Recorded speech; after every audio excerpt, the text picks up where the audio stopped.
नमस्कार। आकाशवाणी से प्रस्तुत है समाचार प्रभात।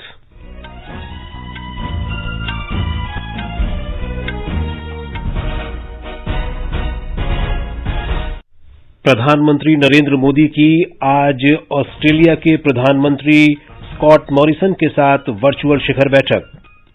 केंद्र सरकार ने आवश्यक वस्तु अधिनियम में संशोधन किया।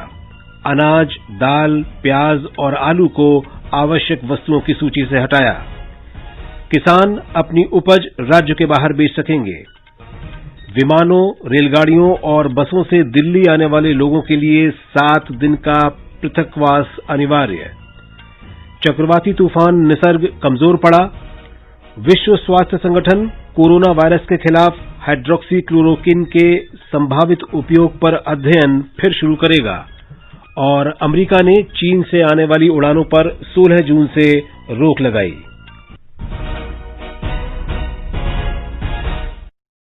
समाचार प्रभात के इस अंक में अपने सहयोगी नवीन सक्सेना के साथ मैं विशाल शर्मा।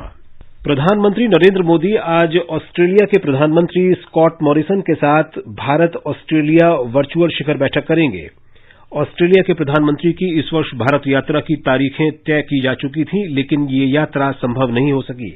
ऐसे में दोनों देशों ने वर्चुअल शिखर बैठक आयोजित करने का फैसला किया। ये पहला अवसर है जब प्रधानमंत्री कोई द्विपक्षीय वर्चुअल शिखर बैठक आयोजित कर रहे हैं। इससे ऑस्ट्रेलिया के साथ भारत के संबंधों के लगातार सुदृढ़ होने का पता चलता है। इससे पहले 6 अप्रैल को दोनों नेताओं ने टेलीफोन पर बातचीत की और कोविड-19 महामारी और एक दूसरे के देश में फंसे नागरिकों को सुविधाएं और सहायता देने के बारे में चर्चा की गई। ऑस्ट्रेलिया में भारतवंशियों ने दोनों देशों के संबंधों को सुदृढ़ करने में महत्वपूर्ण योगदान किया है। हमारे संवाददाता ने बताया है कि भारत और ऑस्ट्रेलिया के बड़े मजबूत मित्रतापूर्ण संबंध रहे हैं, जिनका निरंतर विकास हो रहा है। भारत और ऑस्ट्रेलिया की सामरिक साझेदारी 2014 में ऑस्ट्रेलिया के तत्कालीन प्रधानमंत्री टोनी एबॉट की भारत यात्रा और उसी साल प्रधानमंत्री नरेंद्र मोदी की ऑस्ट्रेलिया यात्रा से सुदृढ़ हुई। दुनिया के 2 लोकतांत्रिक देशों के रूप में भारत और ऑस्ट्रेलिया ने क्षेत्रीय और वैश्विक मुद्दों पर एक दूसरे के दृष्टिकोण को लेकर समझ विकसित की है।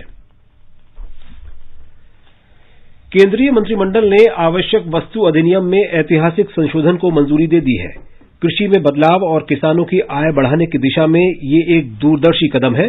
सूचना और प्रसारण मंत्री प्रकाश जावड़ेकर ने कहा कि आवश्यक वस्तु अधिनियम में संशोधन कर अनाज, दालों, तिलहन, खाद्य तेलों और प्याज तथा आलू को आवश्यक वस्तुओं की सूची से हटा दिया गया है।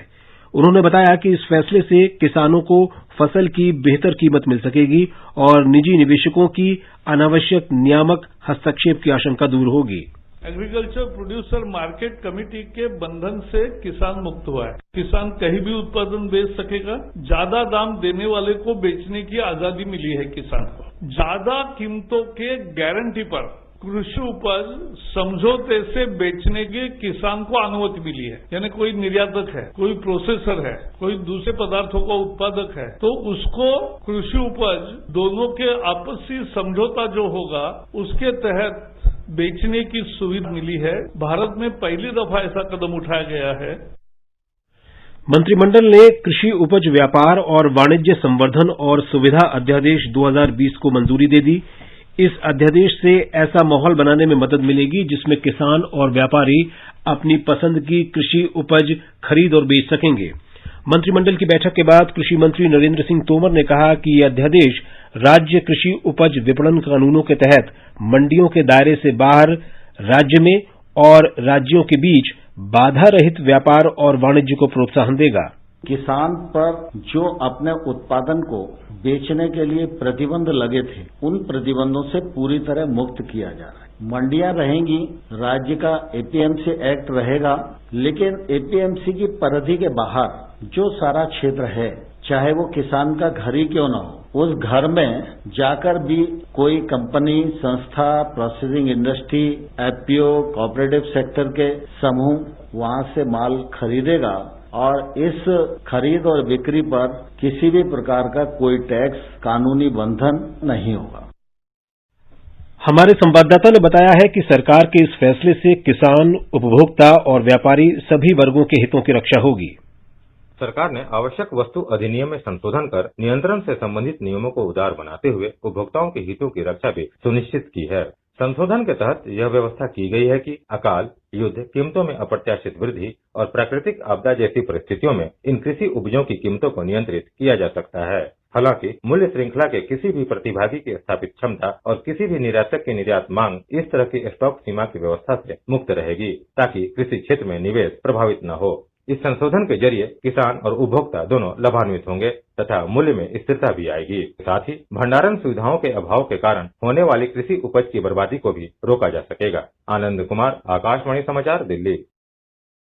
प्रधानमंत्री नरेंद्र मोदी ने कहा है कि मंत्रिमंडल के फैसलों से ग्रामीण भारत, खास तौर पर हमारे मेहनती किसानों पर बड़ा अच्छा असर पड़ेगा।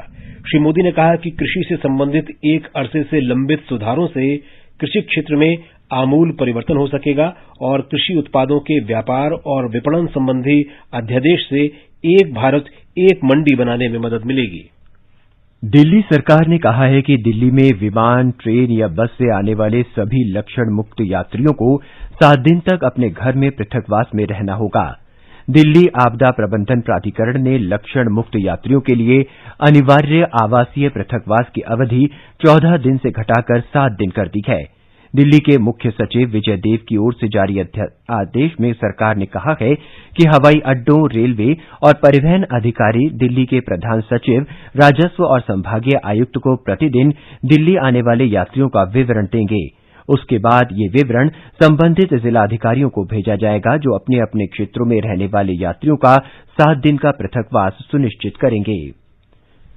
समुद्री चक्रवात महाराष्ट्र में अलीबाग के निकट टकराने के बाद कल तीसरे पहर रायगढ़, ठाणे, पालघर, रत्नागिरी और सिंधुदुर्ग जिलों के विभिन्न भागों से होते हुए नासिक को पार कर गया। महाराष्ट्र के पश्चिमी तट को चक्रवात के प्रकोप का सामना करना पड़ा, जिससे तूफानी हवाएं, भारी वर्षा और समुद्र में 6 से 8 फुट ऊंची लहरें उठी। इससे रत्नागिरी और रायगढ़ जिलों में जनजीवन अस्त व्यस्त हो गया। बाद में देर रात समुद्री तूफान राज्य के उत्तरी भागों की ओर बढ़ते हुए कमजोर पड़ गया।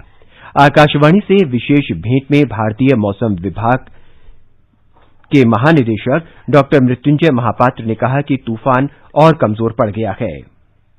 आज सुबह निसर्ग और वीक हो रहा है और अभी विदर्भ के ऊपर एक डिप्रेशन जैसे लोकेटेड है।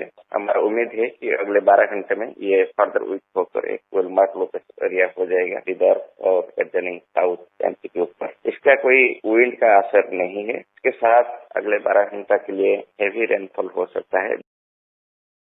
हमारी मुंबई संवाददाता ने खबर दी है कि सामान्य स्थिति बहाल होने को देखते हुए राज्य सरकार ने चक्रवात से हुए नुकसान का जायजा लेने के लिए लोगों की समिति बनाने के निर्देश दिए हैं। चक्रवात निसर्ग के प्रभाव के कारण पुणे और अहमदनगर जिलों में 80 किलोमीटर प्रति घंटे तक पहुंचने वाली आंधी हवा चलने की संभावना है, जबकि नासिक, बिड और औरंगाबाद जिलों में 75 किलोमीटर प्रति घंटे रफ्तार की तेज हवाएं चलेंगी। कुछ स्थानों पर हल्की से मध्यम वर्षा की उम्मीद है। चक्रवात निसर्ग आगे कमजोर होता जा रहा है और मध्य प्रदेश की ओर बढ़ चुका है। इस चक्रवात की वजह से पुणे में 2 और अलीबाग में 2 लोगों की मौत हुई है। सोनाली घड़ियाल पाटिल, आकाशवाणी समाचार, मुंबई। रक्षा अनुसंधान विकास संगठन डीआरडीओ ने कोविड संक्रमण के इस काल में चिकित्सा कर्मियों के लिए आरामदायक पीपीई का निर्माण किया है।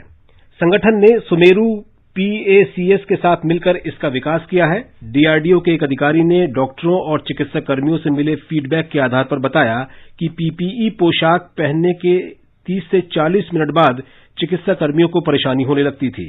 इसे पहनने पर पसीना आता था, जिससे काम करने में असुविधा होती थी। लेकिन इस समस्या का पता चलने पर डीआरडीओ ने आरामदायक पीपीई तैयार किया है। इतना ही नहीं, नया उपकरण करीब 500 ग्राम वजनी है, जो 39 डिग्री सेल्सियस तापमान पर भी शरीर को गर्म नहीं होने देता और आरामदायक बना रहता है।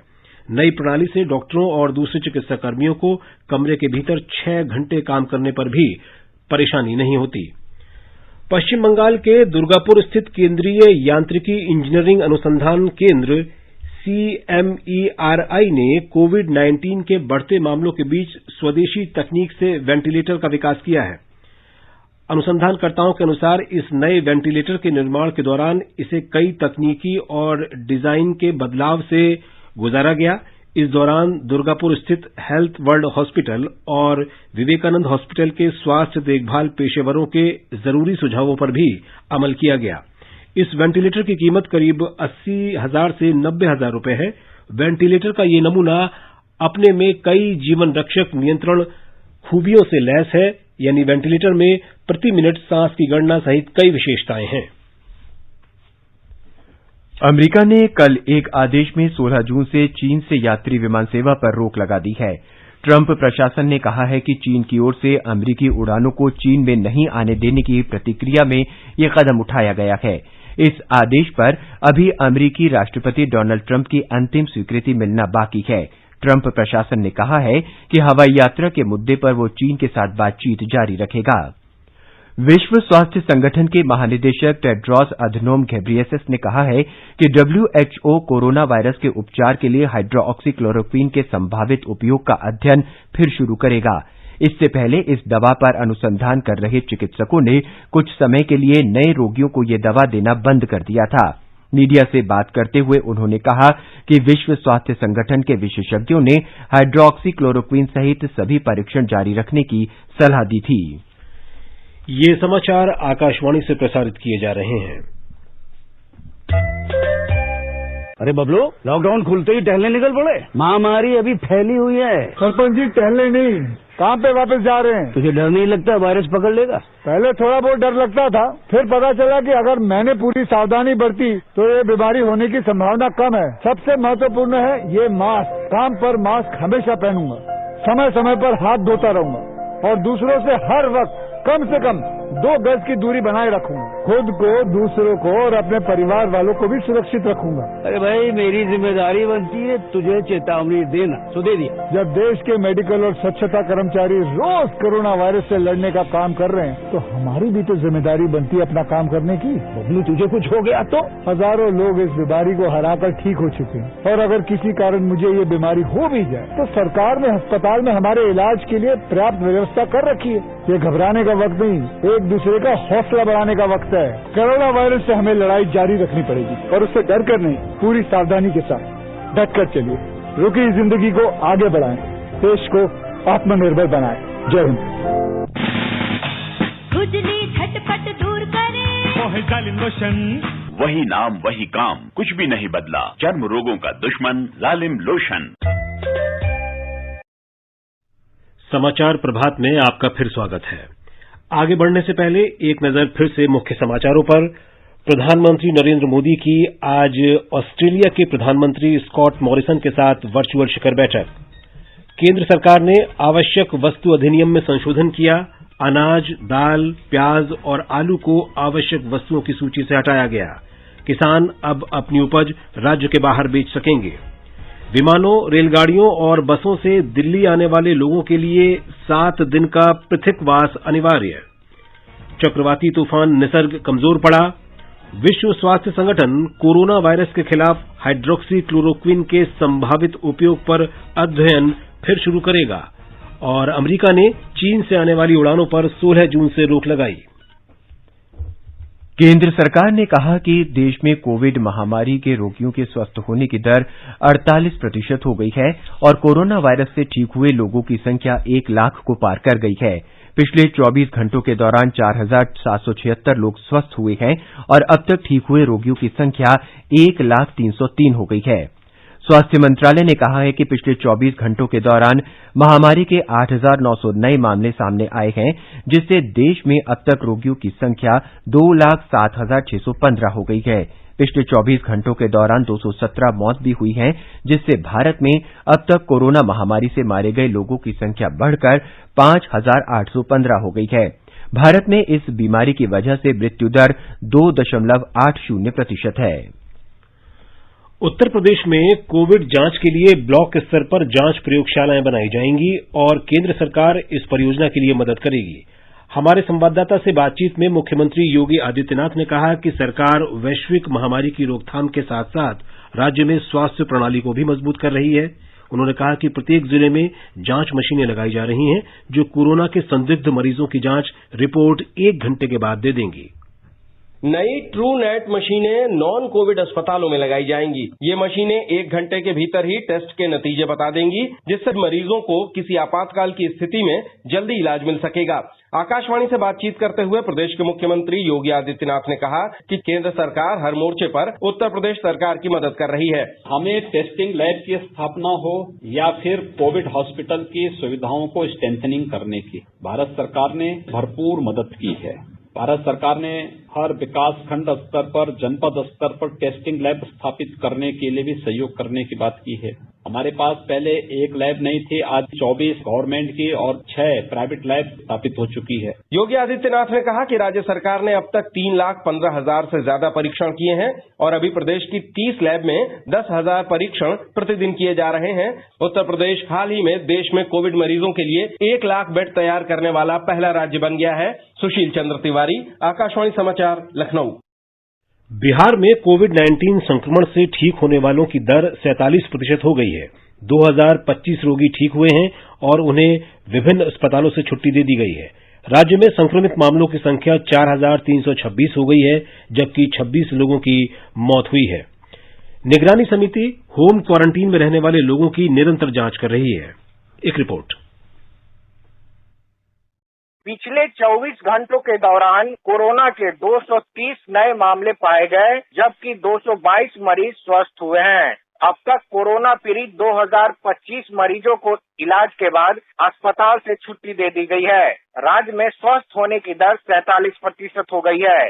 इस बीच राज्य सरकार ने कहा है कि जुलाई से प्रदेश के सभी सरकारी स्कूल खोल दिए जाएंगे। इसके साथ ही कोचिंग संस्थान को भी शर्तों के साथ खोलने की अनुमति दी जाएगी। आकाशवाणी समाचार के लिए पटना से कृष्ण कुमार लाल। मध्य प्रदेश में कोविड-19 के 168 नए मामले आने से संक्रमित लोगों की संख्या बढ़कर 8,588 हो गई है। अब तक 371 लोगों की मौत हुई है, जबकि पिछले 24 घंटों के दौरान 24 लोग ठीक हुए हैं। मध्य प्रदेश में अब कुल 978 कंटेनमेंट क्षेत्र है, जबकि 5,445 व्यक्ति स्वस्थ हो चुके हैं। सक्रिय मामलों की संख्या घटकर 2,772 रह गई है। राज्य के 27 जिलों में मंगलवार शाम से कोरोना वायरस का कोई नया मामला सामने नहीं आया है। सबसे अधिक प्रभावित जिले इंदौर में संक्रमित मामलों की संख्या 27 नए मामलों के साथ बढ़कर 3,597 हो गई है। अब तक राज्य में 1,83,000 से अधिक नमूनों की जांच की जा चुकी है और इन नमूनों में पॉजिटिव मामलों की संख्या केवल 3.08% है। संजीव शर्मा, आकाशवाणी समाचार, भोपाल। गुजरात में कोरोना मरीजों के स्वस्थ होने की संख्या लगातार बढ़ रही है। राज्य सरकार स्वास्थ्य सेवाओं में निरंतर सुधार कर रही है। राज्य में अब तक दर्ज किए गए कुल 18,117 मामलों में से 12,212 रोगी पूरी तरह से ठीक हुए हैं। स्वास्थ्य विभाग के अनुसार राज्य की कोविड-19 की वर्तमान रिकवरी दर 67.4% है, जो राष्ट्रीय औसत से अधिक है। फिलहाल राज्य में 4,783 रोगियों का इलाज चल रहा है। अहमदाबाद में अब तक कोविड-19 के 13,063 मामले दर्ज किए गए हैं। सूरत में मामलों की संख्या बढ़कर 1,793 हुई है, जबकि वडोदरा में 1,140 मामले सामने आए हैं। अपर्णा खून, आकाशवाणी समाचार, अहमदाबाद। झारखंड में पिछले 24 घंटों के दौरान 53 नए मामले आने से संक्रमित लोगों की संख्या बढ़कर 779 हो गई है। संक्रमित लोगों के ठीक होने की दर 42% तक पहुंच गई है। राज्य में 321 संक्रमित लोग स्वस्थ हुए हैं और 5 लोगों की इस बीमारी से मौत भी हुई है। पश्चिम बंगाल में पिछले 24 घंटों के दौरान 340 व्यक्ति कोरोना जांच में पॉजिटिव पाए गए। राज्य में एक ही दिन में संक्रमित पाए जाने वाले व्यक्तियों की ये सर्वाधिक संख्या है। हमारे संवाददाता ने बताया है कि इसी अवधि में कोविड संक्रमण से 10 लोगों की मौत हो गई।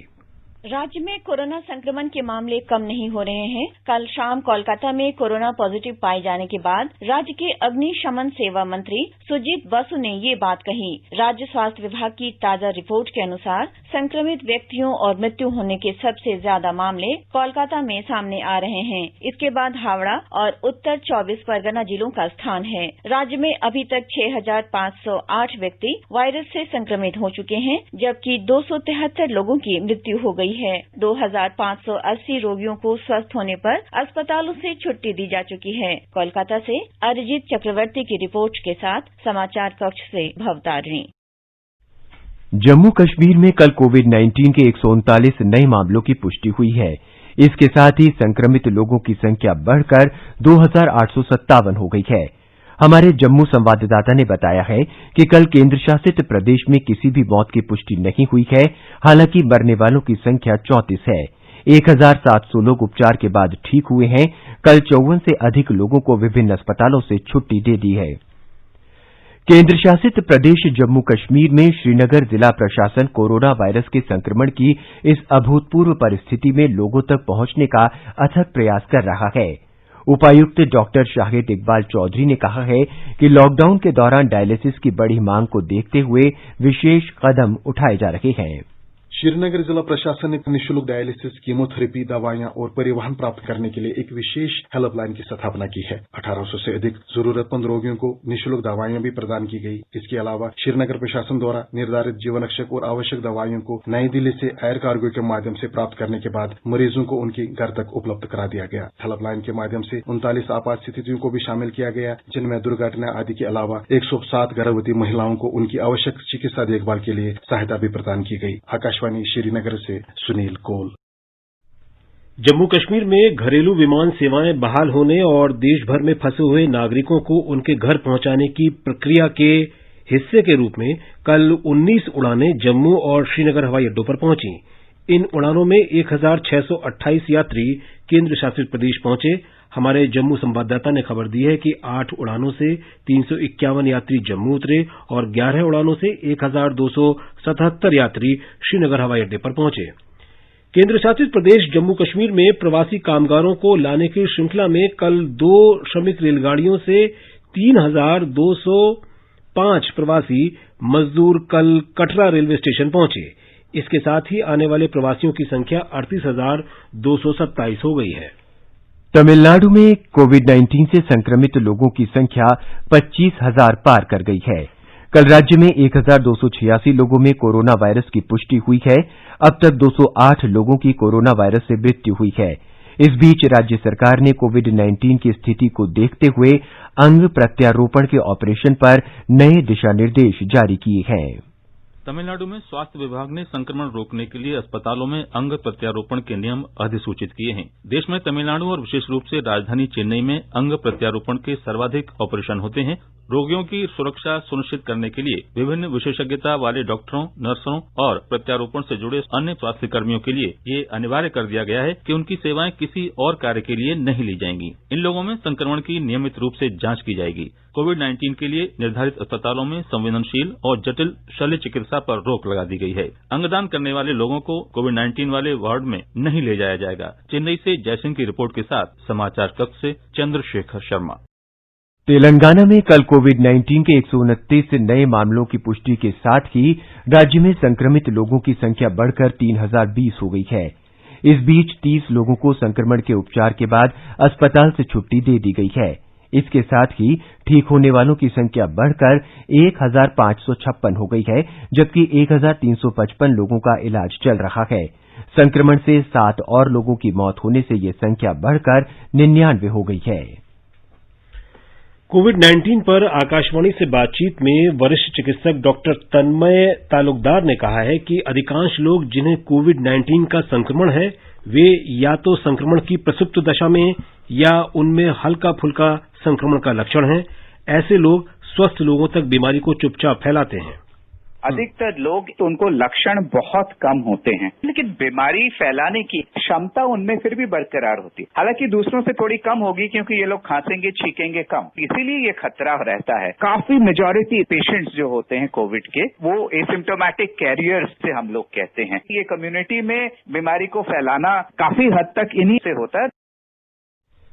विभिन्न माध्यमों पर चल रही फर्जी खबरों से सावधान करने के लिए हम आपके लिए तथ्यों की जांच के आधार पर सच्चाई सामने लाते हैं।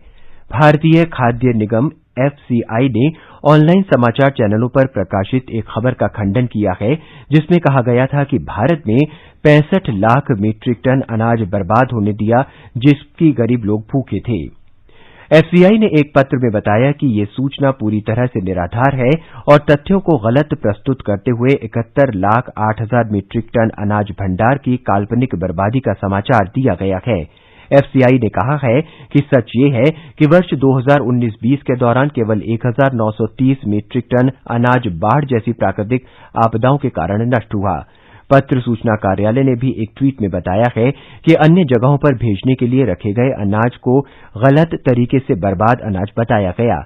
एफसीआई ने स्पष्ट किया है कि मंडी में मौजूद और अन्य जगहों पर भेजने के लिए तैयार अनाज भंडार मानवीय उपभोग के लिए पूरी तरह सुरक्षित है और इसे किसी भी तरह से बर्बाद अनाज नहीं कहा जा सकता। आकाशवाणी का समाचार सेवा प्रभाग आज फोन इन कार्यक्रम में कोविड-19 पर विशेष परिचर्चा प्रसारित करेगा। सर गंगाराम अस्पताल के वरिष्ठ चिकित्सक doctor lieutenant general Ved Chaturvedi परिचर्चा में भाग लेंगे। श्रोता स्टूडियो में सीधे फोन कर विशेषज्ञ से सवाल पूछ सकते हैं। नंबर है 011-2331-4444। हमारा टोल फ्री नंबर है 1800-115767। ये कार्यक्रम रात 9:30 से एफएम गोल्ड और अतिरिक्त मीटरों पर सुना जा सकता है। और अब देश के विभिन्न भागों में आज के मौसम पर एक नजर। राष्ट्रीय राजधानी दिल्ली में गरज के साथ छींटे पड़ने का अनुमान है। शहर का न्यूनतम तापमान 25 डिग्री और अधिकतम तापमान 26 डिग्री सेल्सियस रहने की संभावना है। चेन्नई में आंशिक रूप से बादल छाए रहेंगे। न्यूनतम तापमान 30 डिग्री और अधिकतम 36 डिग्री सेल्सियस के आसपास रहेगा। कोलकाता में भी आंशिक रूप से बादल छाए रहने, हल्की वर्षा होने का अनुमान व्यक्त किया गया है। जम्मू कश्मीर के जम्मू में आसमान आमतौर पर साफ रहेगा। श्रीनगर में तापमान 11 डिग्री सेल्सियस से 27 डिग्री सेल्सियस के बीच रहने की उम्मीद है। मौसम विभाग ने गिलगित में न्यूनतम तापमान 15 डिग्री और अधिकतम 30 डिग्री सेल्सियस रहने का अनुमान व्यक्त किया है। मुजफ्फराबाद में भी आंशिक रूप से बादल छाए रहने का अनुमान व्यक्त किया गया है। यहाँ न्यूनतम तापमान 15 डिग्री सेल्सियस और अधिकतम 32 डिग्री सेल्सियस रहेगा। समाचार कक्ष से श्रीराम शर्मा। ये समाचार हमारी वेबसाइट newsonair.com/hindi पर भी उपलब्ध हैं। और अब समाचार पत्रों की सुर्खियों के साथ हैं नवीन सक्सेना। धन्यवाद विशाल।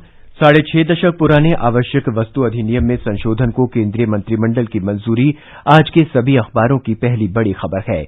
अमर उजाला की सुर्खी है किसानों को अपनी फसल किसी भी कीमत पर कहीं भी बेचने की आजादी। एक देश एक कृषि बाजार का रास्ता साफ, किसान सीधे व्यापारियों और निर्यातकों से जुड़ेंगे। राष्ट्रीय सहारा ने इसे बॉक्स में देते हुए लिखा है किसान कहीं भी बेच सकेगा अपनी उपज, अनाज, तेल, तिलहन, दाल, प्याज, आलू का कर सकेगा भंडारण। दैनिक जागरण ने कृषि सुधारों की दिशा में अहम कदम बताते हुए लिखा है बाजार में कम होगी बिचौलियों की भूमिका, किसानों को मिलेगा उपज का उचित मूल्य। जम्मू कश्मीर के पुलवामा में सुरक्षा बलों के साथ मुठभेड़ में जैश के पाकिस्तानी कमांडर और 2 स्थानीय आतंकियों के मारे जाने पर नवभारत टाइम्स की सुर्खी है पुलवामा 2 का मास्टरमाइंड और जैश का आईईडी एक्सपर्ट ढेर हुआ। पूर्वी लद्दाख में सीमा पर भारत और चीन के बीच जारी गतिरोध में कमी का समाचार देते हुए हिंदुस्तान ने लिखा है लद्दाख में नियंत्रण रेखा पर 3 में से 2 जगह गतिरोध में कमी, भारत चीन सेना पीछे हटी। जनसत्ता के अनुसार तनाव घटाने के लिए 6 जून को होगी लेफ्टिनेंट जनरल स्तर की वार्ता। पाकिस्तान के कब्जे वाले गिलगित बल्तिस्तान में बौद्ध धरोहरों को तोड़े जाने पर भारत की कड़ी आपत्ति को अमर उजाला ने प्रमुखता से दिया है। भारत ने कहा जल्द कब्जा छोड़े पाकिस्तान, पुरातत्व विशेषज्ञों को भेजने की पेशकश। देश में कोरोना वायरस संक्रमण के मामलों की संख्या 2 लाख से अधिक होने का समाचार राष्ट्रीय सहारा के मुखपृष्ठ पर है। पत्र के अनुसार दिल्ली में कोरोना ने तोड़े सारे रिकॉर्ड, 24 घंटे में 1513 मामले। वहीं अमर उजाला ने लिखा है देश में 1 लाख से अधिक मरीजों ने कोरोना को हराया। 17 बैंकों का 9,000 करोड़ रुपए का बकाया चुकाए बिना ब्रिटेन भागे कारोबारी विजय माल्या को कभी भी लाया जा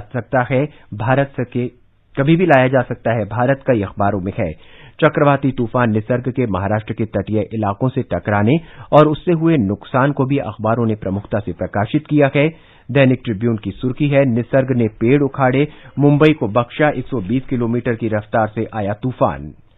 और अंत में मुख्य समाचार एक बार फिर। प्रधानमंत्री नरेंद्र मोदी की आज ऑस्ट्रेलिया के प्रधानमंत्री स्कॉट मॉरिसन के साथ वर्चुअल शिखर बैठक।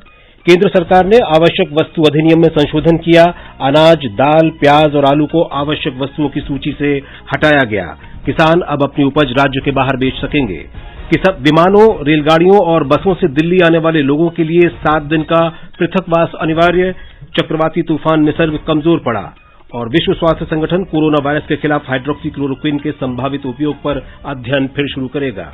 इसके साथ ही समाचार प्रभात का ये अंक समाप्त हुआ। नमस्कार।